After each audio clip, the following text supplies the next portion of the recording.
The ideas come, studying and examining, seeing what others have done and excluding it, trying always to do something new without copying what others have done. Sometimes it's interesting, and sometimes not.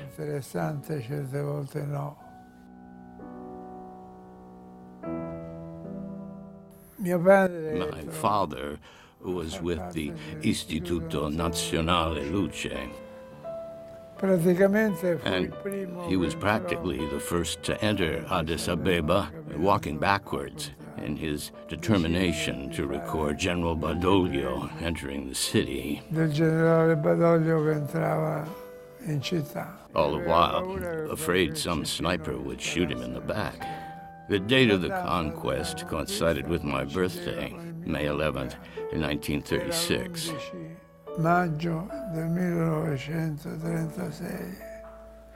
I turned 16.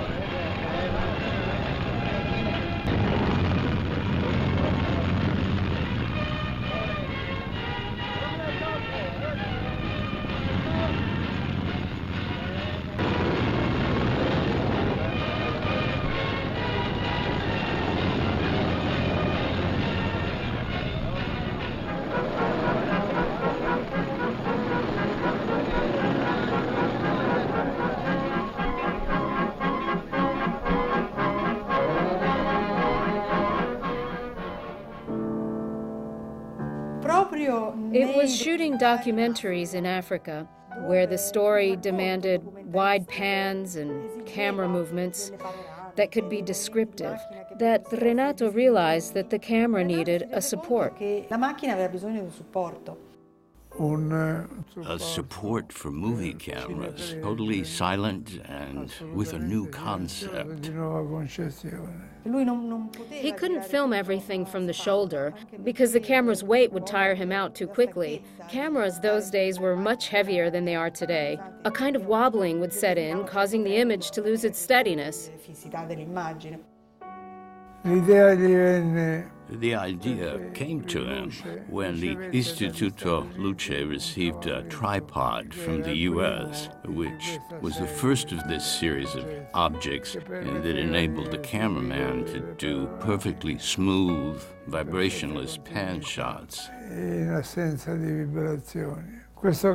This tripod, though functional, had one enormous defect. It was noisy, and movies, with all the extra noise that can occur on a set, I just couldn't take it. A camera head came out that was called the Victory head. This head and tripod naturally was given to the Istituto Luce. It was put on the ship Giulio Cesare, which was sunk off the coast of Greece. And this tripod, the first prototype, is still underwater. And this was in 1940. My father died in 1942.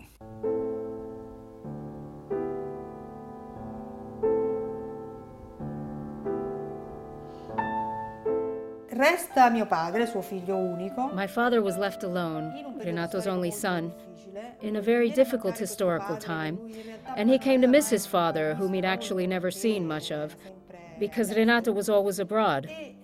And all Guido was left with were the designs for the Victory head. My father never had the pleasure of seeing a mass production of what had been his invention. I did it, and I built several hundred of them.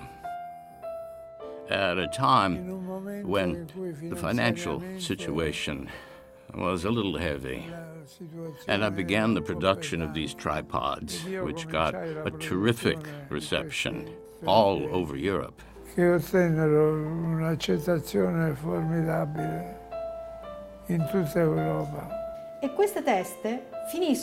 And these heads ended up being spotted by two very important gentlemen who've practically made world movie history.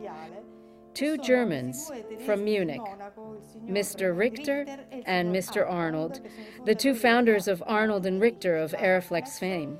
They see the M head and the L head and find them to be perfect for their movie cameras.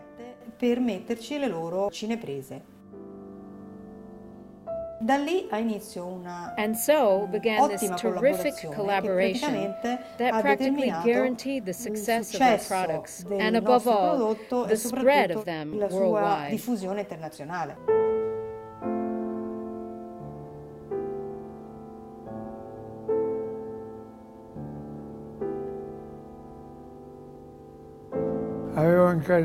I'd hired a machine shop to manufacture my very special tripods. And every time I ordered a batch of them, the price went up. I told these gentlemen, look, you've got to stop it, because if not, I'll open a machine shop myself and produce them on my own at a lower price. My threat made this Mr. Mancini laugh. And he said, you're just a mechanical engineer. You're not capable of actually making these tripods. I said, don't worry, I'll manage. Dico, non ti preoccupare, ci riuscirò.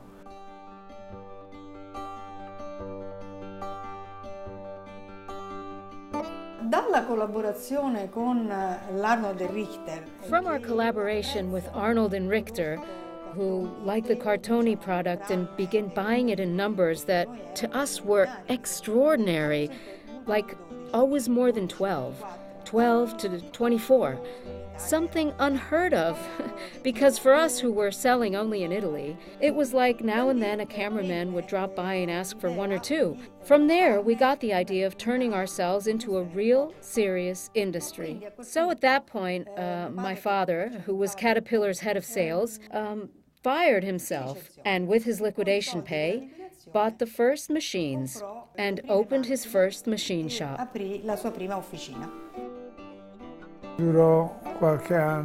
It lasted a few years until one day Mr. Arnold called and said, listen, Cartoni, they've come out with a tripod head in Australia that moves on fluid. That is, hand shots, instead of being regulated by a flywheel movement, are regulated by a fluid resistance. And this fluid head also ended up in the hands of a friend who was interested in cinematography repairs, and he told me, listen, Guido, a tripod has shown up here that works with a very dense fluid, which I don't know what it is. I went to his machine shop, we opened it,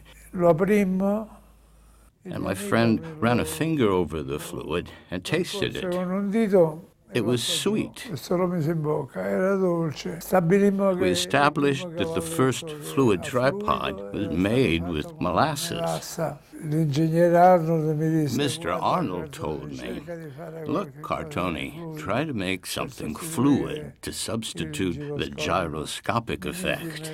I went right to work and came up with a type of brake made of concentric discs, one next to the other, and it rested in a bath of silicon fluid.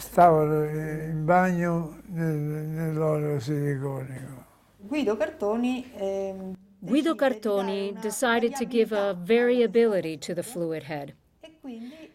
And so he invented a modular device.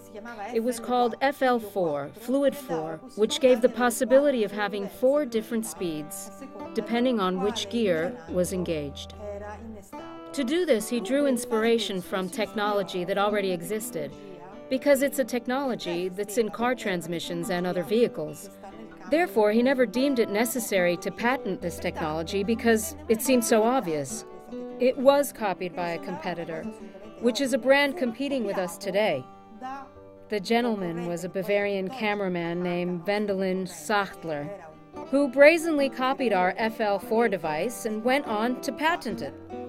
che praticamente copiò il congegno dell'FL4 andando poi addirittura a brevettarlo. The Germans' patent, which was also valid in the US, caused us enormous damage because when we tried with some agents to sell tripods in Hollywood, we received a letter from a patent office and a legal firm of US lawyers telling us that we didn't have the right to sell our product in the US inasmuch as this product was covered by the American patent.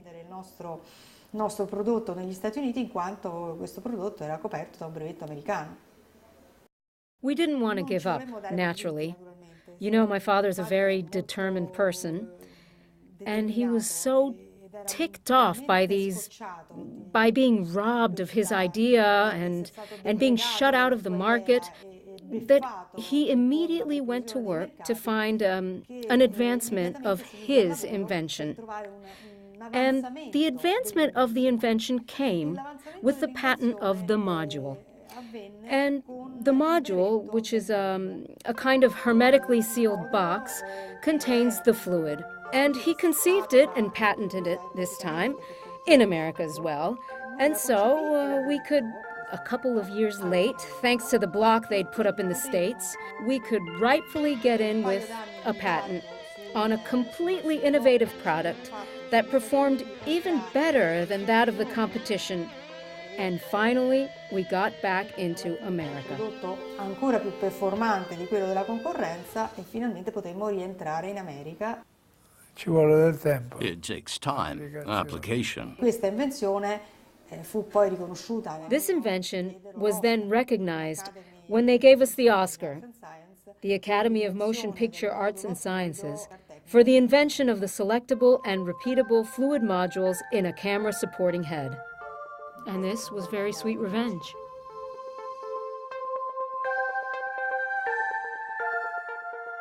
Io sono un ingegnere meccanico. I'm a mechanical engineer, so I like mechanics, and so I gave it my all.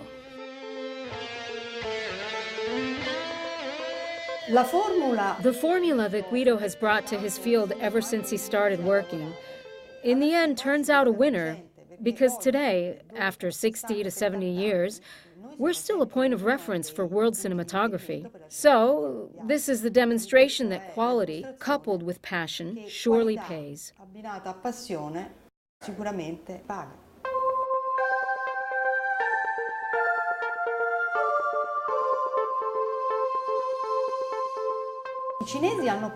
The Chinese have copied many times our products and those of our competitors. I see that they've copied with extraordinary reverse engineering because they've managed to reproduce things almost perfectly. But the funniest thing is that today we're selling to China's state television and the China Film Group, which is the Chinese cinematography agency, our products made right here in Rome. They don't buy the copy made in their industrial district in Beijing or in any other Chinese city. They want the best. And they know perfectly well, they fully realize that the best is made in a certain way that they haven't yet achieved. Il meglio è fabbricato in un certo modo che loro ancora non ci sono arrivati. Non siamo una ditta molto grande. We're not a very big company, and there are about 60 of us. But we keep up with even the biggest competitors. Grossi concorrenti. Lots of people come in and they say, I never imagined there was something like this here. That is, the atmosphere is unusual. We even get frequent school groups and they say, wow, there's a factory here that's got everything. Dalla A alla Z, qui dentro c'è tutto.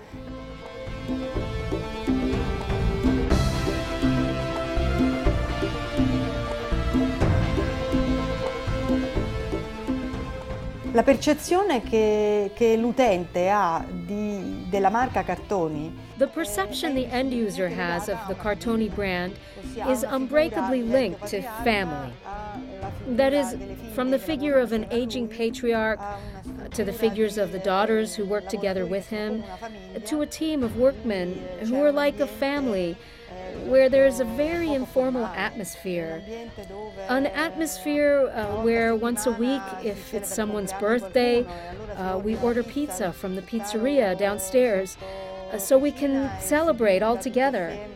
And when a baby is born, it's everyone's party. And when someone unfortunately passes away, the factory closes down and everyone goes to the funeral. And this is, let's say, a human side that keeps on going in a company like ours, and which could not survive in an industrial giant tied to the dictates of the economy.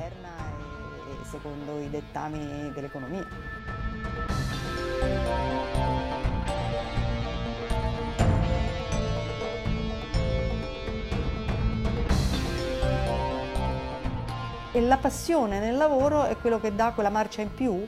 And passion for the job is what gives that cut above, which then makes the product more, let's say, user-friendly for the filmmaker. Because he feels that in this product there's been passion, care, and an extra touch that surely you don't find in, say, a standard industry product in a shiny box.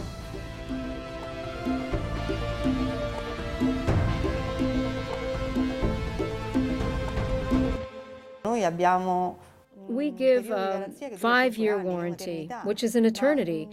But not only do we guarantee perfect operation for 5 years, but we continue to repair objects that come back after 20, 30 years of use. And if by chance the spare parts aren't available, we don't think twice about remaking them. Because fortunately, having an archive of designs, we pull out the design, and even if economically it's a bit of a contradiction, because settling down to create a unique part to redo an axle box rather than a brake drum, it's expensive, but it doesn't matter. Because for the love of seeing the 30-year-old head and tripod still working, we do it. And this is something highly appreciated by the end user. Who's the user that appreciates our product the most?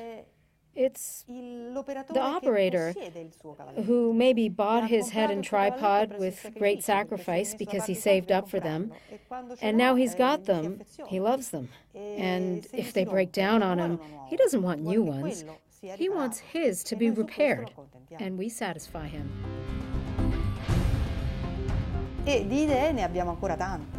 And we still have tons of ideas. And so does he, so do I, and so do our staff members. The staff members who started with us, have grown with us, and practically do nothing else than continue with the same philosophy.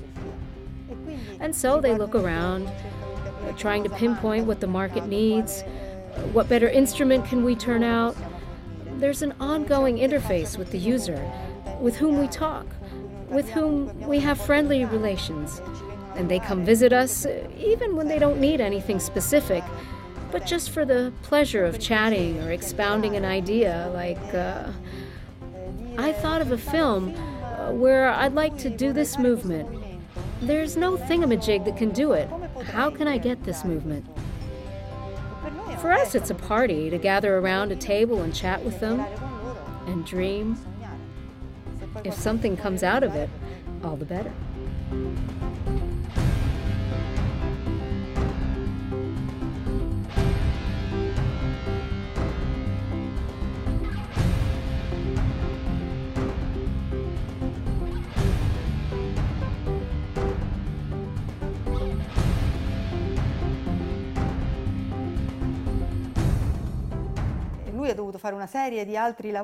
He had to do a slew of other jobs to then be able to pursue his dream, which was building camera heads for movie cameras and being an instrument for cinema and television.